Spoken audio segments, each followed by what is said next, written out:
আজকে যারা আবার বাংলাদেশ চান, রাষ্ট্রের সংস্কার চান, সার্বভৌম বাংলাদেশকে নিজের মতো করে পেতে চান, ওই চেতনাটা আপনারা ধারণ করুন। আমি আশা করি ইনশাআল্লাহ, কোরআনের জানালা দিয়ে আমি দেখতে পাচ্ছি আমাদের দেশ একটি স্বাধীন সার্বভৌম দেশ। আমি কোনো দলকে এখানে ভাগাভাগি করছি না, আমরা সবাই এই মানচিত্রের ভিতরে আমরা যারাই আছি আমরা সবাই ভাই ভাই। আল্লাহকে ওয়াদা দিচ্ছি, আল্লাহ আমরা ভ্রাতৃত্ববোধের ওয়াদা আপনাকে দিচ্ছি, ইসলামী সাম্য ইনসাফ ন্যায় নীতির ওয়াদা দিচ্ছি। আমরা কোনো হিংসা চরিতার্থ করব না, জিঘাংসা ছড়াবো না।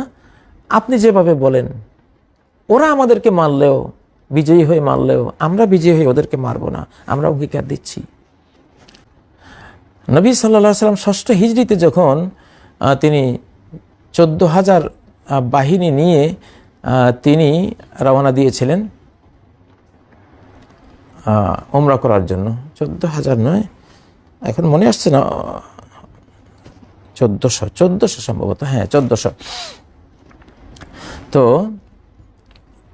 সেখানে নবীজি যখন উমরা করতে যাচ্ছিলেন, বাইতুল্লাহ তিনি উমরা করবেন, এটা নেক আমল করবেন, কোনো যুদ্ধবিগ্রহ করবেন না, তাদেরকে আক্রমণও করবেন না। যদিও মক্কার কুরাইশরা আক্রমণাত্মক হয়ে উঠেছিল, তারা উমরা করতে দেবে না, তারা যুদ্ধ করবে, এই করবে, তারা হুমকি ধমকি দিচ্ছিল। গোয়েন্দা রিপোর্ট নবীজির কাছে এসেছে।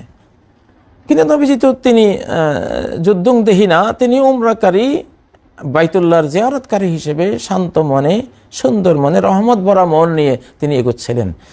সেখানেও আল্লাহ তাআলা তার উষ্ট্রি কাসওয়া নামক উষ্ট্রি আল্লাহ তাআলা থামিয়ে দিলেন, এক গিরিপথে থামিয়ে দিলেন।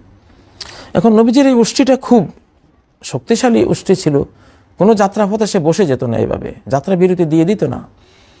লোকেরা বলল খালাআতিল কাসওয়া, খালাআতিল কাসওয়া, কাসওয়া উষ্ট্রি বসে গেছে, কাসওয়া উষ্ট্রি অক্ষম হয়ে গেছে। নবীজি বললেন মা খালাআতিল কাসওয়া ওমা যাকা লাহা বিখুলুক, না আমার কাসওয়া উষ্ট্রি এভাবে সে বসে যেতে পারে না, চলৎ শক্তি হারিয়ে ফেলতে পারে না, এটা তার স্বভাব নয়, অন্য কিছু হয়েছে। ওলাকিন হাবাসাহা হাবিসুল ফিল, তাকে রুখে দিয়েছেন কে, চলা থেকে নিষেধ করে দিয়েছেন কে? তিনি, যিনি আব্রাহার হস্তি বাহিনীকে মক্কার এক জায়গায় থামিয়ে দিয়েছিলেন, ওই বিশাল বিশাল হাতিগুলোকে বসিয়ে দিয়েছিলেন। হাতিরা আর যেতে রাজি হচ্ছিল না, মাহমুদ নামক বিশাল হাতি সে বসে গেছে, কোনো মতেই আর তাকে উঠানো যাচ্ছিল না। আল্লাহ তাকে বারণ করে দিয়েছেন। বিশ্বের সব কিছু আল্লাহ সৈনিক, সেও তো আল্লাহ সৈনিক, যদিও তারা আল্লাহর বিরুদ্ধে তাকে এনেছিল। তো এখন সে বসে গেছে, আর তাকে আর উঠাতেই পারেনি। এখন নবীজি বললেন যে আমার উষ্ট্রিকেও সেই আল্লাহ বসিয়েছেন, যে আল্লাহ আব্রাহার হাতিকে বসিয়ে দিয়েছেন। না জানি আমি সৈন্যবল নিয়ে যদি আমি আমার কোনো মানে আমার রাগ, আমার ক্রোধ চরিতার্থ করি তাদের উপরে, আমাকে মনে হয় একটা অঙ্গীকার দিতে হবে। নবীজি বুঝলেন যে আল্লাহ আমাকে আটকে দিয়েছেন, যে আমি কেন যাচ্ছি, আমার নিয়তটা আল্লাহকে জানাতে হবে। নবীজি বললেন ওয়াল্লাযী নাফসি বিয়াদিহি লা ইয়াসআলুনি খুত্তাতান ইউআযযিমুনা ফিহা হুরুমাতিল্লাহি ইল্লা আতাইতুহুম ইয়াহা। আল্লাহ যার হাতে আমার প্রাণ রয়েছে, আমি তার কসম করে বলছি, মানে তিনি আল্লাহকে বলছেন, কুরাইশরা তারা মূর্তি পূজারী হওয়া সত্ত্বেও তারা যদি এমন কোনো প্রস্তাবনা আনে যে প্রস্তাবনায় তারা আল্লাহর সম্মানিত কাবা চত্বর মসজিদে হারামকে তারা সম্মান জানাতে চাইবে, সেটা আমার ফিরে যাওয়ার প্রস্তাব হোক, যে কোনো প্রস্তাব হোক, আমি এবছর উমরা করতে তারা দেবে না, এমন যে কোনো প্রস্তাব হোক, তারা যদি বাইতুল্লাহর সম্মানে সেই চেতনা থেকে আমাকে কোনো প্রস্তাব করে, যে কোনো প্রস্তাব আমি মেনে নেব। সুবহানাল্লাহ। এই কথা, এই ওয়াদা আল্লাহর সাথে, এই অঙ্গীকার আল্লাহর সাথে করার সাথে সাথে নবীজি কাসওয়া উষ্ট্রিকে তিনি পরিচালনা করার জন্য তাকে আওয়াজ দিলেন, ফাওয়াসাবাত সুম্মা জাজারাহা ফাওয়াসাবাত বিহ, লাফিয়ে উঠল সেই উষ্ট্রি। দেখুন মুহাম্মদুর রাসূলুল্লাহ সাল্লাল্লাহু আলাইহি সাল্লাম সাইয়্যিদুল মুরসালিন রাহমাতুল লিল আলামিন, তিনি অবশ্যই মক্কা গিয়ে কোনো খুন খারাপি করবেন না। তারপরেও আল্লাহ তাআলা তার সাহাবীদেরকে শিক্ষা দেওয়ার জন্য উষ্ট্রিকে বসিয়ে দিয়ে যে আগে নিয়ত ঠিক করো, কেন ওখানে যাচ্ছ, কি করবা,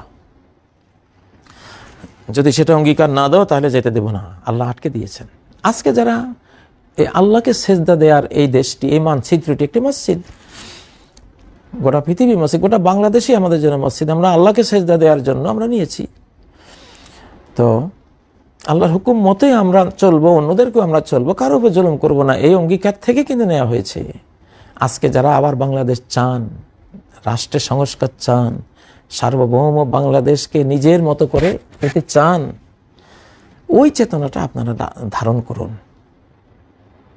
আমি আশা করি ইনশাআল্লাহ, কোরআনের জানালা দিয়ে আমি দেখতে পাচ্ছি আমাদের দেশ একটি স্বাধীন সার্বভৌম দেশ।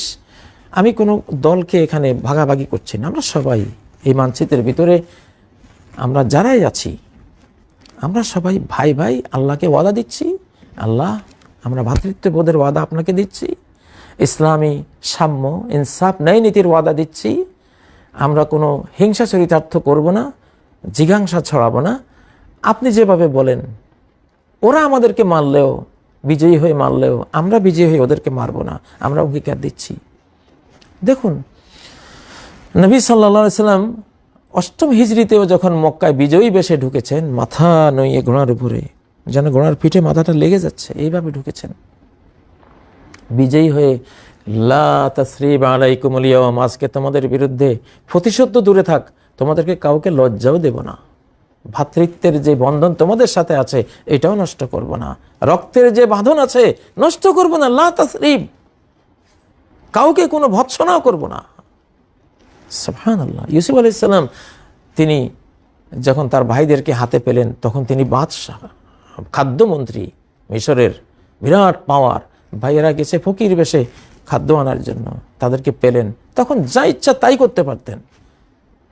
কুপে ফেলে দিয়েছিল, হত্যা, মার্ডার করে ফেলেছে। তারা জানতো যে এ তো মারা গেছে, মেরে ফেলছিল, মারার জন্যই, অথবা বাঁচলে বাঁচতে পারে, যাই হোক, আমরা আমাদের থেকে আমরা আপদটা ফেলে দিলাম। উনি তাদেরকে পেয়ে কি বললেন? এই কথাটাই বললেন, লা তাসরিবা আলাইকুমুল ইয়াওম, আজকে তোমাদের উপর কোনো ভৎসনা নেই, তিরস্কার নেই, কোনো প্রতিশোধ নেই, ভ্রাতৃত্বের বন্ধন, রক্তের বাঁধন ছিন্ন করার কিছুই করব না। আল্লাহু আকবার। ইউসুফ আলাইহিস সালামের এই ঘটনা, মুহাম্মদ সাল্লাল্লাহু আলাইহি সাল্লামের স্বদেশ বিজয়ী হওয়ার, স্বদেশ জয় করার সেই ঘটনার, দুই ঘটনার একই ঘোষণা, লা তাসরিবা আলাইকুমুল ইয়াওম, কোনো তিরস্কার নেই, কোনো তোমাদের উপরে কোনো প্রতিশোধ নেই, ভৎসনা নেই। নবীজি যদি মক্কা বিজয়ের দিনে এটা না করতেন, সেই ক্ষমা সুন্দর ব্যবহার না করতেন, সব কিছু ধুয়ে মুছে না দিতেন, মক্কার মানুষের যে নেচার আরবদের, আজও সেই মারামারি চলতো মক্কাতে, আজও থামতো না। এই জন্য নবীজি শিক্ষা দিয়েছেন আমাদেরকে, আমরা তার উম্মত, আমরা অন্য কারো উম্মত না, অন্য কারো থেকে আদর্শ নেই, আর কিছু নাই। মুহাম্মদ সাল্লাল্লাহু আলাইহি সাল্লাম সব রেখে গেছেন।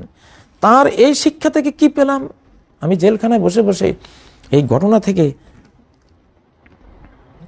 দুটো কথা বের করেছি,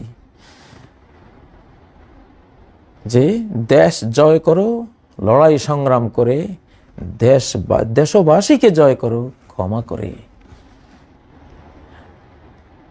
নবীজি বুঝেছেন যে মক্কা তো আমি জয় করেছি, আমার সৈন্যবল আছে, আজকে ক্ষমতা আছে, আমি জয় করেছি, কিন্তু মক্কাবাসীকে জয় করতে হলে আরেকটা মনস্তাত্ত্বিক যুদ্ধে আমার মনের উপর আমাকে জয়ী হতে হবে, আমার নফসের উপর আমাকে জয়ী হতে হবে। সেটা হলো সব অত্যাচার, উৎপীড়ন, নিপীড়ন, খুন খারাপি যা করেছো, অপমান যা করেছো, দেশান্তরিত যা করেছো, ভিটে মাটি থেকে আমাকে বহিষ্কার করেছো, দেশ ছাড়া করেছো, সব ক্ষমা।